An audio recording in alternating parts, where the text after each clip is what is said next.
Estudantes do Brasil responderam que diante de uma prova, 80,8% se sente ansioso.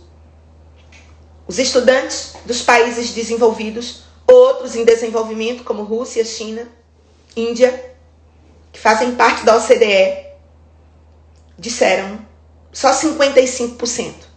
Meriane, que diferença é essa estatística? Porque o brasileiro é mais ansioso, o estudante brasileiro. Falta de cultura, de organização de estudo, de método de estudo. E a falta de organização e de método de estudo gera quadros típicos de ansiedade diante de provas.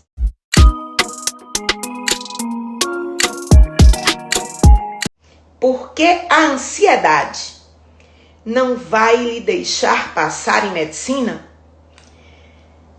Daqui a pouco a gente vai ter a participação de João Neto, aluno de escola pública, aluno que passou em medicina com a nota do Enem Sisu, na Universidade Federal, do Oeste da Bahia, na UFOB.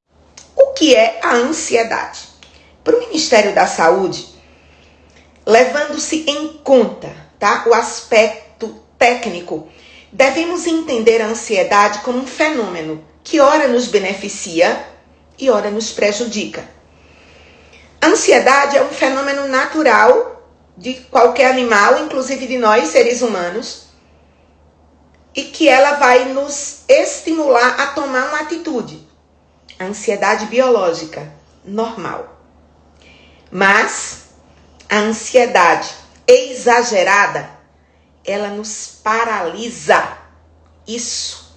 A ansiedade exagerada, ela se torna patológica e ela prejudica o funcionamento do nosso psíquico, da nossa mente, e também ela provoca uma série de danos somáticos, corporais. A ansiedade normal, ela nos estimula, Digamos que faltam 2 dias para acabar as inscrições para um vestibular que você quer fazer. Eita, tenho que fazer logo. Então essa é uma ideia de uma ansiedade normal. Você tem pressa de fazer algo porque está no prazo. Agora, o excesso de ansiedade, que é exatamente essa ansiedade que tem se expressado, principalmente nesse período pandêmico, pós-pandêmico, ela é o contrário, ela paralisa o indivíduo. Os transtornos de ansiedade, eles têm sintomas mais intensos do que a ansiedade normal, aquela do dia a dia. No vestibulando, que está se preparando para a medicina, por ser a carreira mais concorrida no Brasil, sempre há uma vaga. A ansiedade tende muito a ser exacerbada, a ser um pouco exagerada. E essa ansiedade, ela se manifesta na forma de preocupação, de tensão, um medo até exagerado, medo dissimulado. O estudante não consegue se concentrar, ele inclusive não consegue avançar na nota. Você sabia que tem estudantes que quando eles estão na 3ª série do ensino médio, eles fazem o Enem e tiram uma nota X, digamos, 730. E quando ele estava na 3ª série do ensino médio, ele fez o Enem dizendo, não, é minha primeira vez, eu não estou me cobrando muito. Aí, quando ele vai para o 1º ano de cursinho, se ele não tiver todo um processo de direcionamento, ele acaba tendo ansiedade, porque agora ele já está no cursinho, ele se pressiona. E aí o que é que acontece? Muitas vezes, no final do ano, depois de ter estudado um ano inteiro, ele vai para a prova do Enem e baixa a nota. Meriane, como é que uma nota de um estudante baixa de um ano para o outro? Ansiedade é uma das principais causas. Você diz assim, professora Meriane, é fácil identificar ansiedade? Sim, muito fácil. Os sintomas da ansiedade, eles são bastante característicos e não muito difíceis de serem notados, justamente porque eles trazem manifestação física. Inclusive, há pessoas, que vão ao cardiologista, porque de vez em quando o coração dispara. Há outras que vão para o neurologista, porque estão sentindo muita dor de cabeça. E não tem nada a ver com problema cardiológico. Não tem nada a ver com problema neurológico. Ansiedade. Ansiedade dando taquicardia, dando dor de cabeça, dando insônia. E aí, tecnicamente falando, tá? A ansiedade, ela apresenta diferentes sintomas que podem ser agrupados, tá? Podem formar 4 grupos. Os sintomas físicos, taquicardia, ou de vez em quando o coração tá batendo normal, mas ele acelera, tá? Uma sensação de disritmia. Frequência respiratória, sensação de falta de ar, suor. Tem gente que transpira nas mãos que Ave Maria, olha uma prova.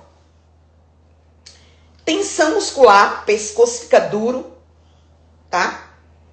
Dor de cabeça. Sensação de oco no estômago, sintoma físico, característico. A ansiedade também, ela traz sintomas que são comportamentais. Quais seriam eles? Irritabilidade, impulsividade, agressividade. Começa a falar muito acelerado. A professora até fez agora bem acelerado. E às vezes gesticula muito. Outras vezes a ansiedade paralisa. A pessoa tem um quadro tão ansioso que ela não consegue se expressar. É como se fosse uma timidez extrema, que não tem nada de timidez. Tem de ansiedade paralisante. Há sintomas que são emocionais. Sentimento de incapacidade, dificuldade de dormir, ou até mesmo dorme, mas fica acordando durante a noite. Então não tem qualidade de sono. Agora, os sintomas cognitivos tem a ver com inteligência. Esses são muito preocupantes.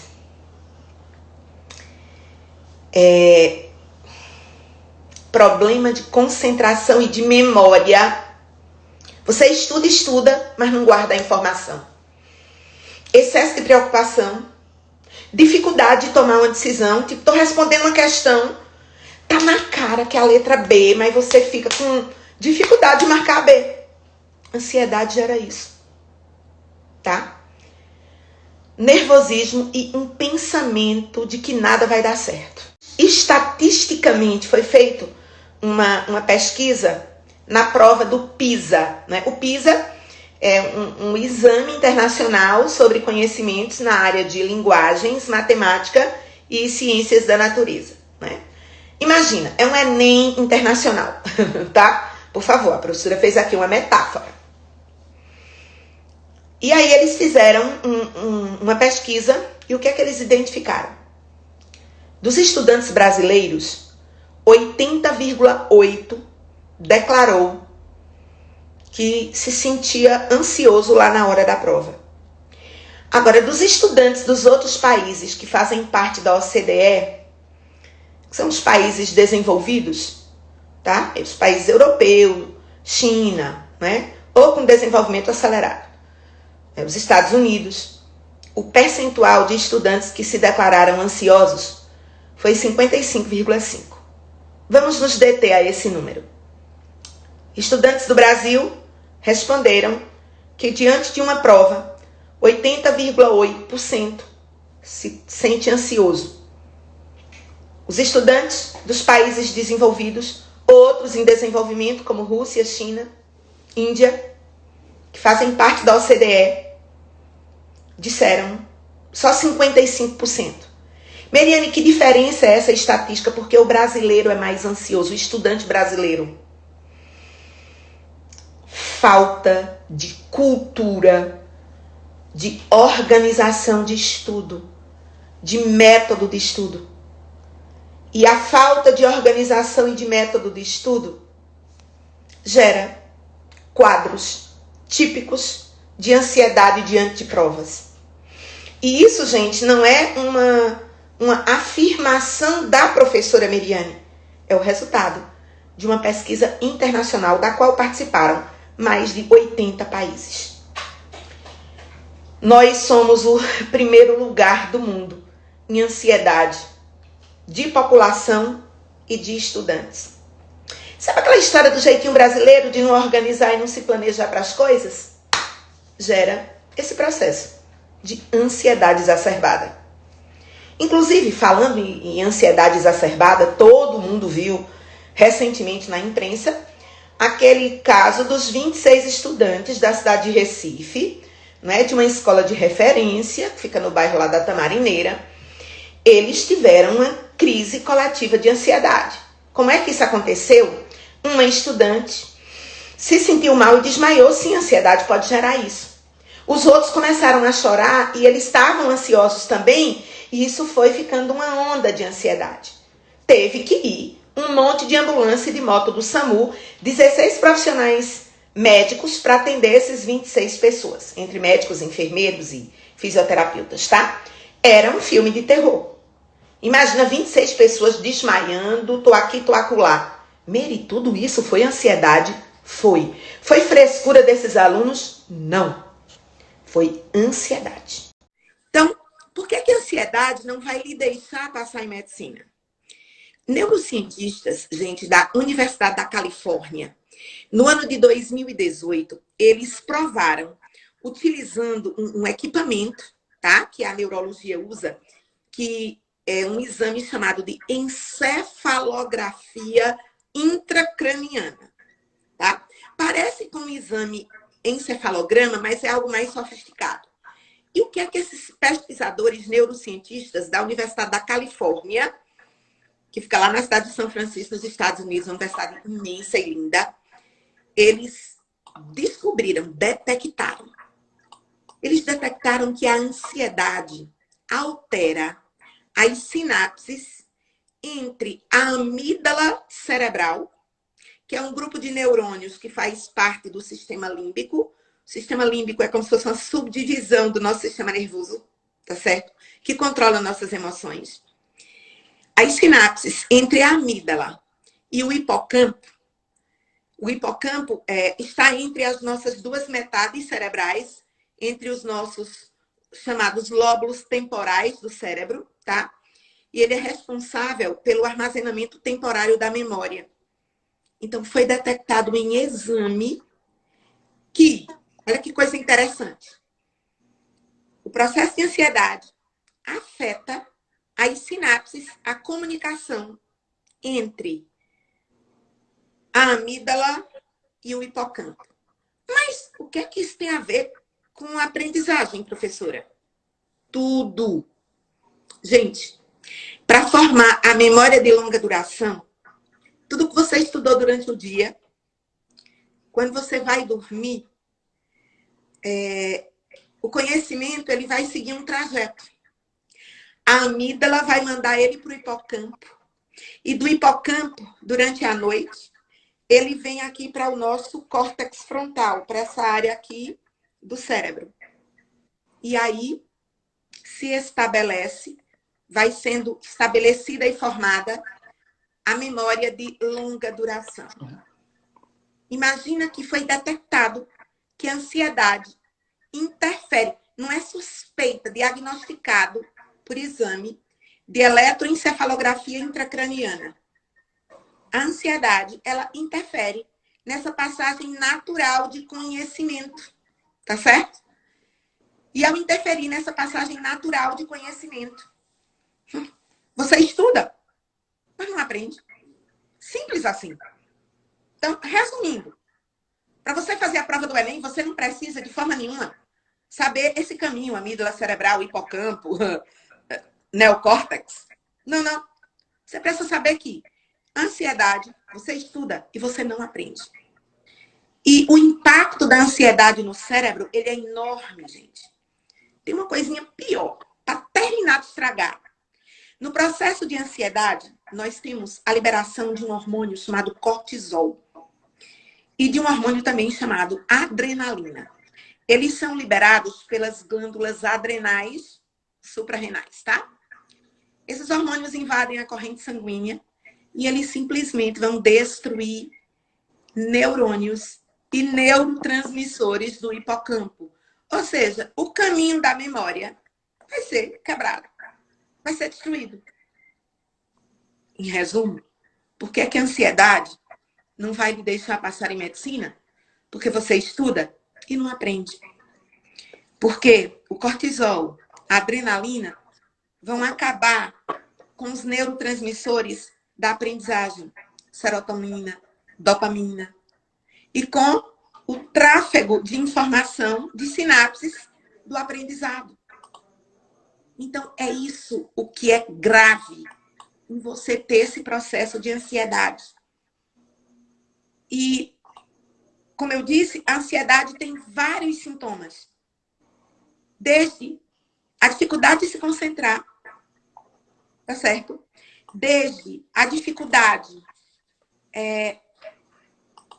comportamental, uma certa impaciência, agressividade, sintomas físicos, dor de cabeça, insônia. Então, são múltiplos sintomas. E você, às vezes, nem percebe necessariamente que isso é ansiedade. Não precisa ter uma crise extrema, como a que aconteceu em Recife, de não respirar, de desmaiar. Aí uma crise extrema. Mas a ansiedade que vai destruindo o seu trabalho mental de ter estudado o dia inteiro, e aí durante a noite não formou memória. Olha que coisa triste. É como se você estivesse desperdiçando o seu trabalho de estudante, que é estudar. E agora eu vou passar aqui e conversar com o nosso querido João Neto, tá? Meu aluno querido. Ô, João, na sua opinião, o que é que você acha que desencadeia a ansiedade no vestibulando? Assim, como a senhora falou, existem inúmeras formas da gente ter a nossa ansiedade e a minha, por exemplo, eu diagnostiquei com o médico minha ansiedade em 2020, um pouco antes da pandemia. Então, imagina-se que durante aquele ano de estudo que a gente teve que se acostumar com EAD, foi uma coisa assim, bastante novo e, querendo ou não, terrível na minha mente. Mas foi um ano assim que a gente conseguiu diluir. Só que para que uma coisa que a gente tem que ver sempre é a falta de organização nos estudos e também a questão da autocobrança. Se a gente não tem um certo direcionamento, se a gente não tem um estudo de verdade, se a gente não aprende a estudar, porque estudar não é só ir para a aula, chegar em casa, assistir outra videoaula e depois ir dormir. Não é isso. A gente tem que aprender a estudar para poder, então, seguir. Se a gente não tem esses dois fatores, que é a falta de a organização e parar essa autocobrança constante, a gente pode sim seguir um certo, uma certa linha de estudo. E aí é o que eu digo, principalmente é você ter a sua organização, ter um cronograma de acordo com a sua necessidade, por isso que é algo extremamente individual, a gente ter nosso próprio cronograma, a gente ter o nosso estudo ativo e estudar de forma correta, não é só chegar e assistir aula e depois dormir, acabou. Isso mesmo, João. Então, assim, para estudar de forma organizada, não é? Além de você ter um cronograma, é preciso você ter método e também você estar avaliando como está o seu processo de aprendizado. Você considera os simulados e, sobretudo, a análise dos simulados como algo importante É, para o não ter simulado, ansiedade? o simulado, ele, em questão de ansiedade, para mim é o top um para a gente estar tentando conseguir zerar essa ansiedade. Porque durante os simulados a gente vai ver como funciona a prova.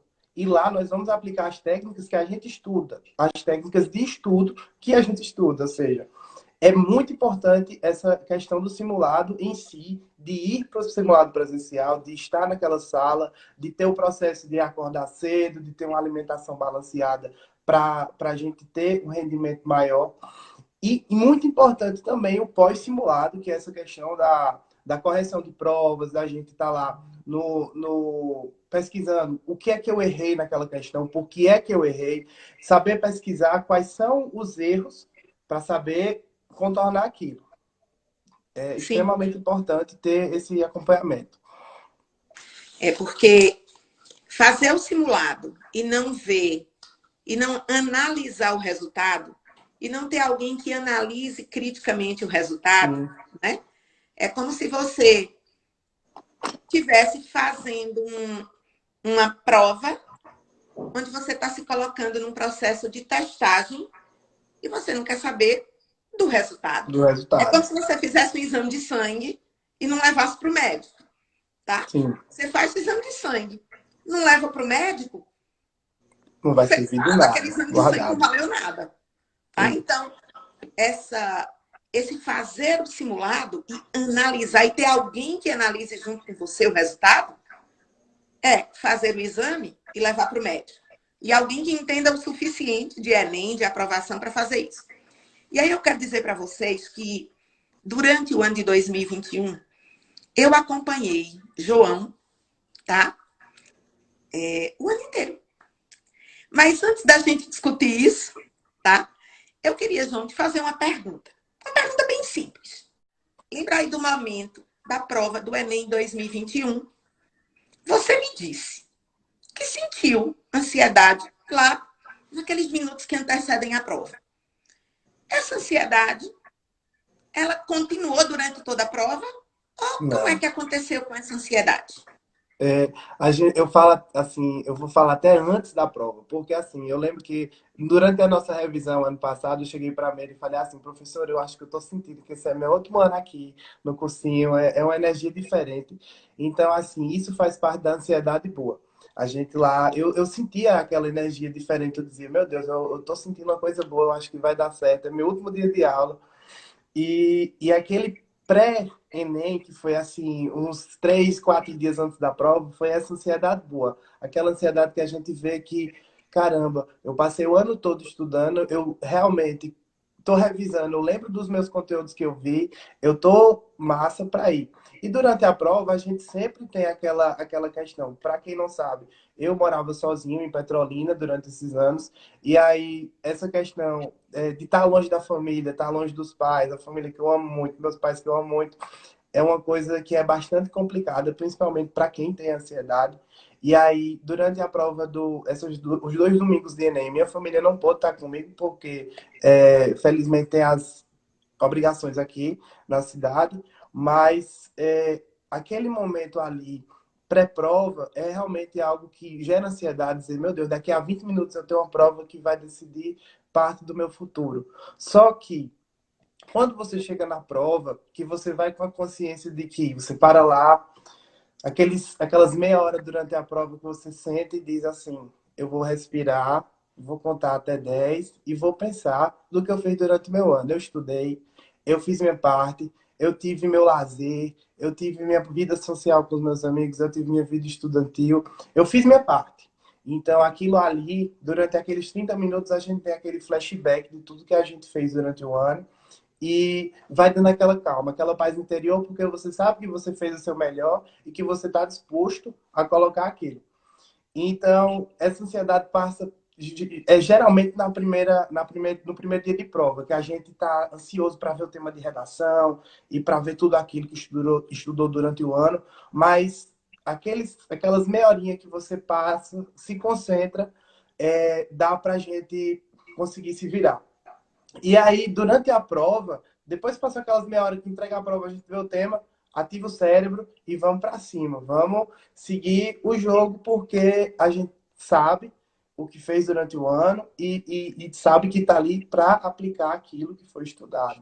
Então, assim, durante a prova é uma coisa assim bastante tranquila. Se você tiver uma saúde emocional já estabilizada, quando a gente tem um acompanhamento durante o ano, eu tive muitas conversas com ele durante o ano, professora, me ajude. Se você não tem como estar com uma psicóloga, se você não tem um acompanhamento profissional com pessoas formadas na parte de psiquiatria, e você tem um acompanhamento com a professora como Mary, que está ali ao seu lado, é bastante importante, porque Mary me ajudou muito durante o ano para me explicar como eu me comportaria durante a questão ou durante um sentimento ruim que eu estaria sentindo. E também é muito importante você ter essa rede de apoio dentro do cursinho também com próprios amigos, já que são pessoas que estão passando pelo mesmo processo que você.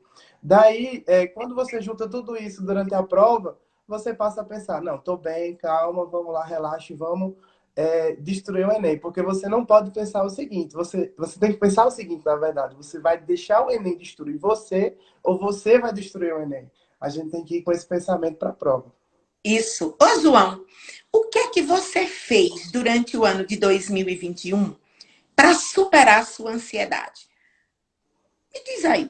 Eu sei que você citou a questão de conversar com os amigos, Sim. comigo. Me diz aí É, exatamente o que é que você Para fez mim, durante o a questão principal é justamente a vida social. A gente não pode deixar os estudos 100% dominarem nossa cabeça, porque você precisa ter a mente sã e o corpo são durante esse ano. Então, é melhor você ter uma constância de estudos de 5 horas, 6 horas por dia, ou você estudar 12 horas num dia, no dia seguinte estudar duas, no terceiro dia você estudar 4 horas e o resto da semana não estudar nada. Então, para mim o principal era você manter uma constância de estudos de segunda a sexta, de segunda a sábado, e durante os seus tempos de final de semana, você viajava para ver a família, sair com os amigos, enfim, ao cinema, qualquer coisa que distraia a sua mente, porque é muito importante você ter o lazer, você ter aquilo tudo para fixar o seu conhecimento. Você pensa que, estou perdendo horas de estudo, mas não, você está conseguindo fixar aquele conteúdo porque você estudou, então você está tendo uma paz ali, o seu cérebro está vendo, está em paz, agora deixa eu trabalhar aqui para fixar esse conteúdo. Então é muito importante ter toda essa conexão com os amigos, ter conversas com profissionais, com ele, enfim, isso aí.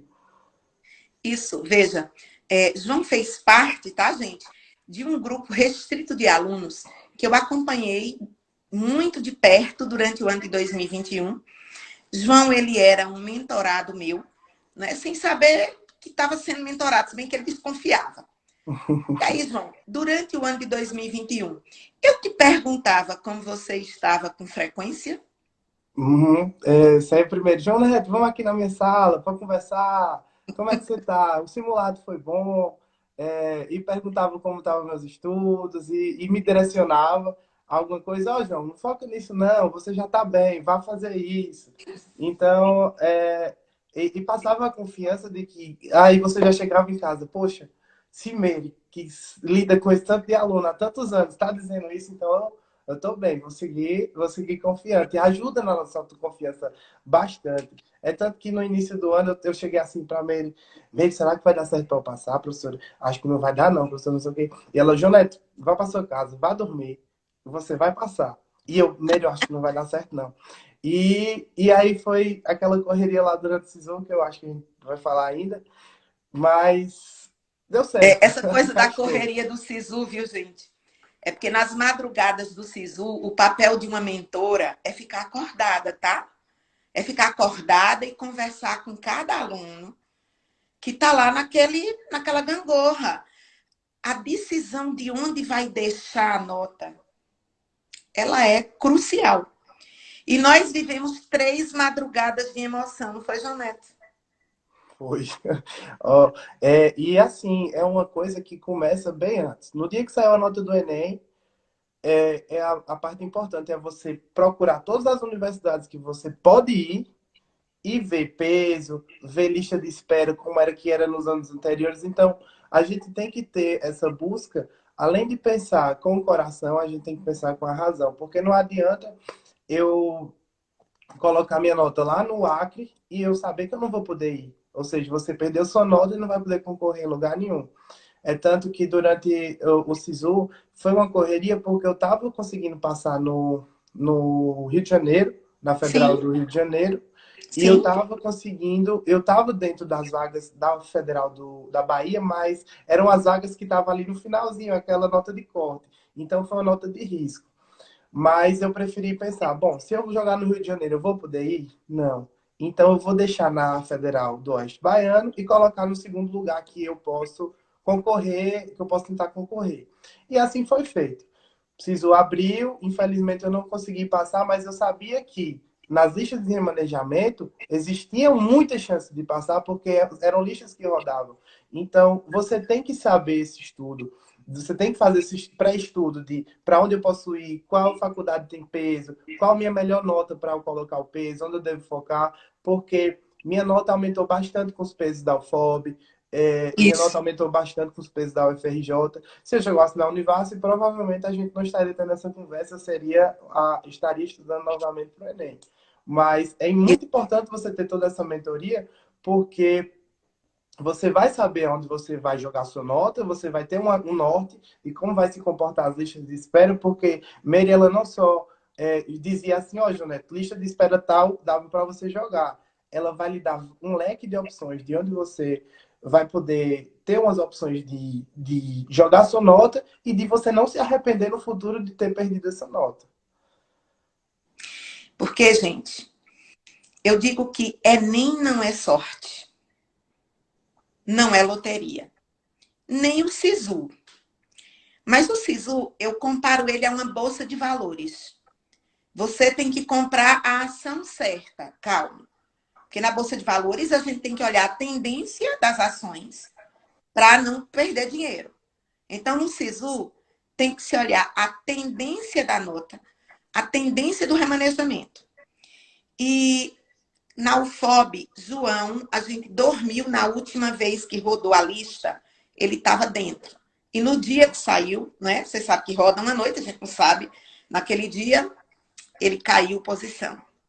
Mas depois a gente viu logo que tinha gente que não tinha matriculado e ele já fez matrícula, já pode dormir de tarde. Porque todo vestibulando deve dormir bem. Inclusive, João, quando você estava cansado, Ah, você ficava estourado horas estudando ou você tinha um sono regular? É, era uma coisa que era para eu ter falado durante ali aquela questão da vida social, acabei me esquecendo, mas assim, é muito importante isso do sono.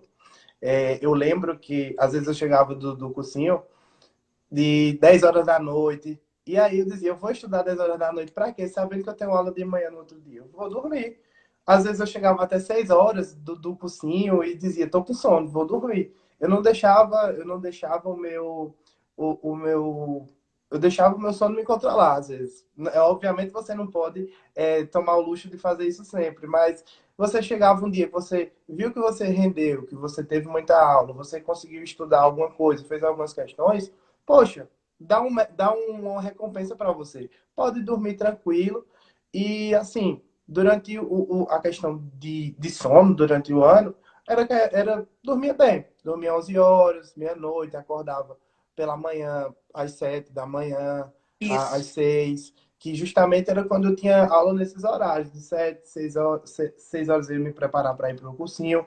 Então, assim, eram umas 7 horas em média de sono que eu tinha durante minha semana. E se isso, durante esse tempo eu ultrapassasse, porque querendo ou não, a gente vai ter noites que vai dormir 2 horas da manhã, 3 horas da manhã e vai acordar no outro dia ruim para ir, mas assim, a gente vai porque vida de estudante é isso.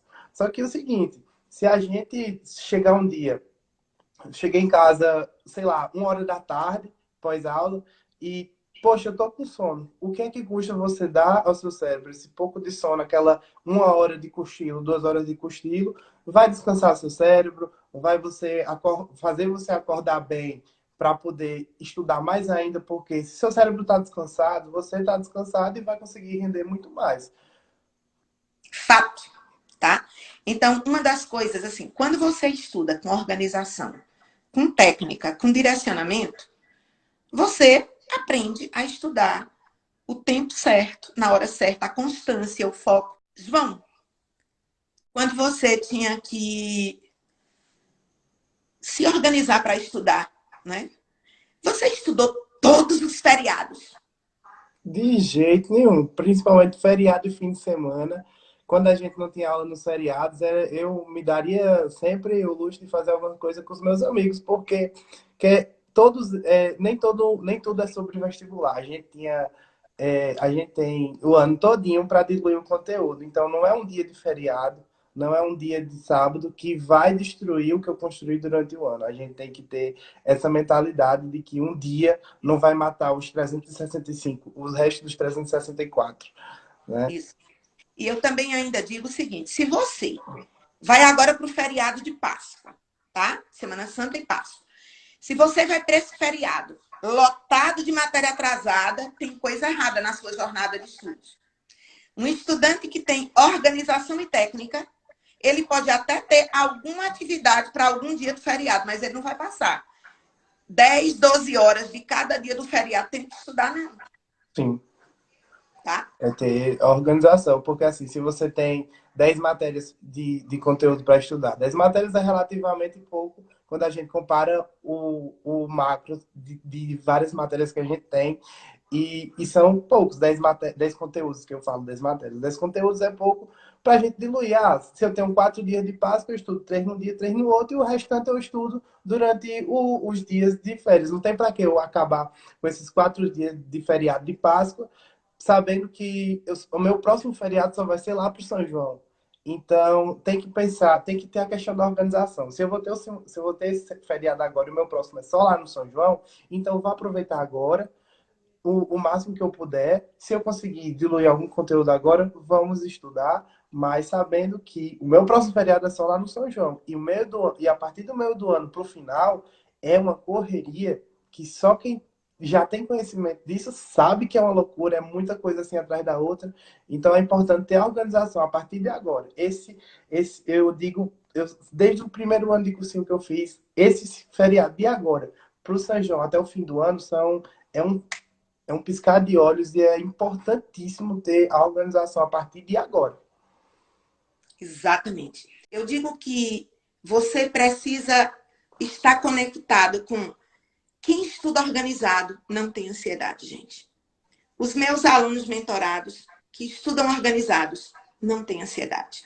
Bem, João, eu quero te agradecer demais por você ter vindo Obrigado aqui pelo convite. partilhar a sua experiência, sua maneira de vencer a ansiedade, que foi com organização, foi Sim. vivendo, estudando com constância, foi ouvindo os conselhos, seguindo os meus conselhos.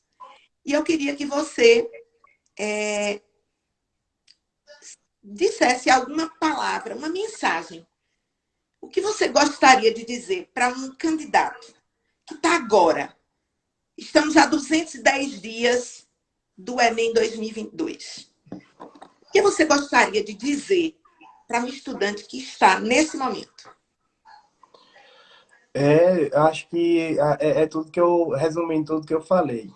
Você ter consciência de que a prova vai chegar e que não importa se ela não quer saber se você tá mal, se você tá bem, você tem que ter a consciência de que ela vai chegar e que você também tem que colocar na sua cabeça que eu posso vencer a prova e que se eu estou tendo um bom rendimento, se eu estou fazendo minha parte de estudar, não tem para que preocupação.